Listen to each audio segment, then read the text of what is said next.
আপনার একটা কথা প্রায় শুনে আসতেছেন, টেস্ট টু বেবি। আজকে আমি ছোট্ট একটি ধারণা আপনাদেরকে দিতে চাই।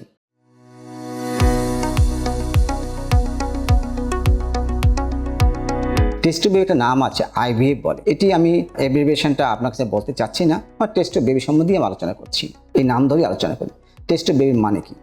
টেস্ট টু বেবি মানে হলে নর্মালি সহবাস করলে ছেলেদের কাছ থেকে একটি ডিম যায়, তার নাম শুক্রাণু, এবং মেয়েদের কাছ থেকে একটা ডিম যায়, তার নাম হলো ডিম্বাণু।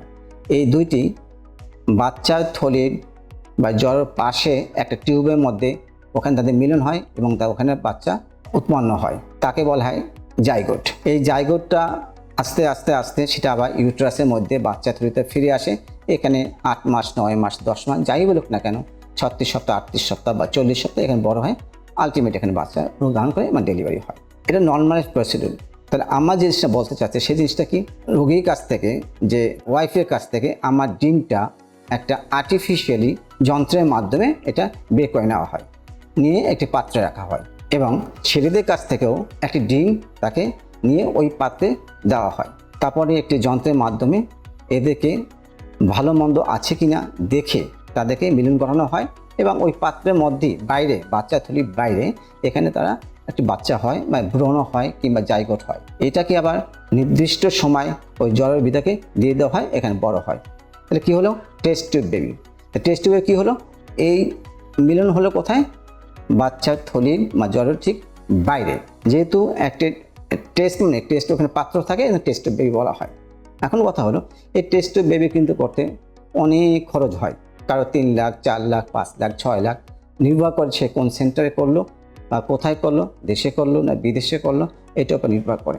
কিন্তু টেস্ট টিউব করলেই যে আপনার বাচ্চা হবে, বাচ্চা হয়ে যাবে, সেই বাচ্চা নিয়ে আপনি ঘরে ফিরে আসবেন না, এটা আপনি আশা করতে পারেন না।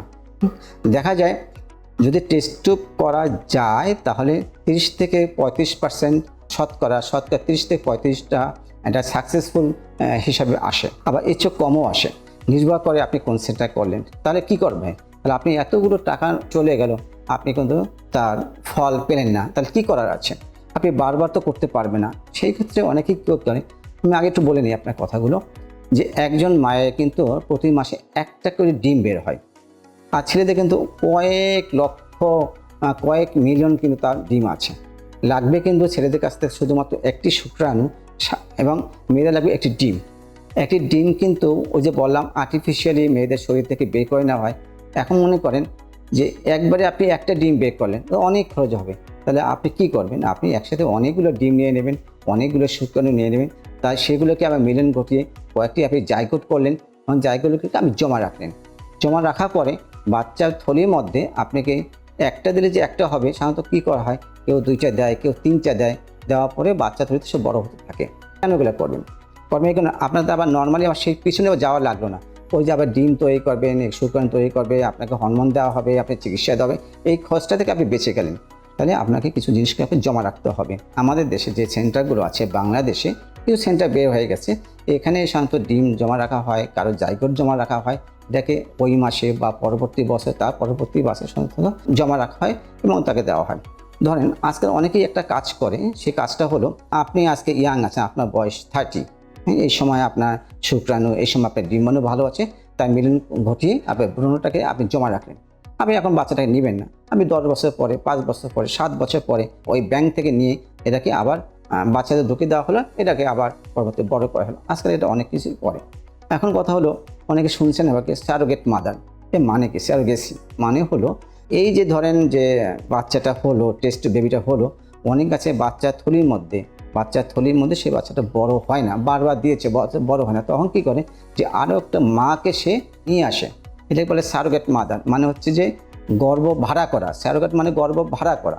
এই গর্ভ ভাড়া করে সেখানে আস্তে আস্তে বড় হলো। এইটা কিন্তু একটা সমস্যাও আছে, কোনো কোনো দেশে কিন্তু এটা কিন্তু কোনো পারমিশন নাই। আগে শুনেছি আমি, যে বা জানি, যেটা ইউক্রেন বা কেনিয়াতে সাধারণত একটু বেশি বেশি হয়, ইন্ডিয়াতেও হয়, আমেরিকাতেও হয়।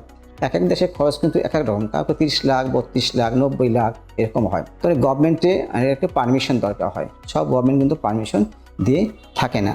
আমার জানি অনেকে গর্ভ ভাড়া নেয়।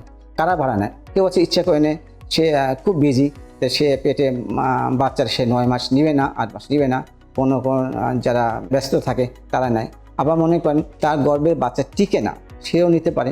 অথবা তার ক্যান্সার হচ্ছে, সে বাচ্চাকে নিতে পারবে না, এখন তার ডিমটা দিয়ে এইটাকে আবার গ্রহণ করে সে অন্য মানুষের পেটে ঢুকিয়ে দেওয়া হলো বা যাতে ঢুকিয়ে দেওয়া হলো, সে ক্যান্সার রোগ নিতে পারে। বা অথবা তার শরীরে যে হরমোন দেওয়া হবে সে হরমোন তাকে সাপোর্ট করলো না, বা তার আরেকটা বেশি রোগ আছে, সে কেমোথেরাপি রেডিওথেরাপি নিল, হ্যাঁ সে নিতে পারবে না। এই ধরনের মারা কিন্তু অনেক সময় স্যারোগেসি নেয়। আমাদের দেশে এখনও স্যারোগেসি নাম শোনা যাচ্ছে না, পার্শ্ববর্তী দেশে কোথায় কোথায় শোনা যাচ্ছে। সুতরাং সেটাও আপনার নিতে পারেন যদি আপনার ধর্ম এবং আপনার সরকার যদি আপনাকে সাপোর্ট করে, আপনি সেটাকে আপনি অ্যাকসেপ্ট করতে পারেন। তো আমি এখন বলবো যে এই টেস্ট টিউব বেবিটা অনেক ধারণা আছে যে টেস্ট টিউব বেবি মানে হচ্ছে একদম অন্য কিছু ভাড়া করে, আসলে তা না।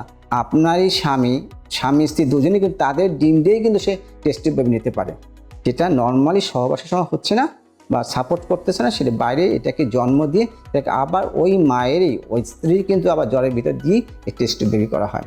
সুতরাং আমি মনে করবো যে আপনাদের ভুল ধারণাটা না থাকাই উচিত, এবং আপনার এইভাবে কিন্তু যার সমস্যা আছে সে কিন্তু নিতে পারেন।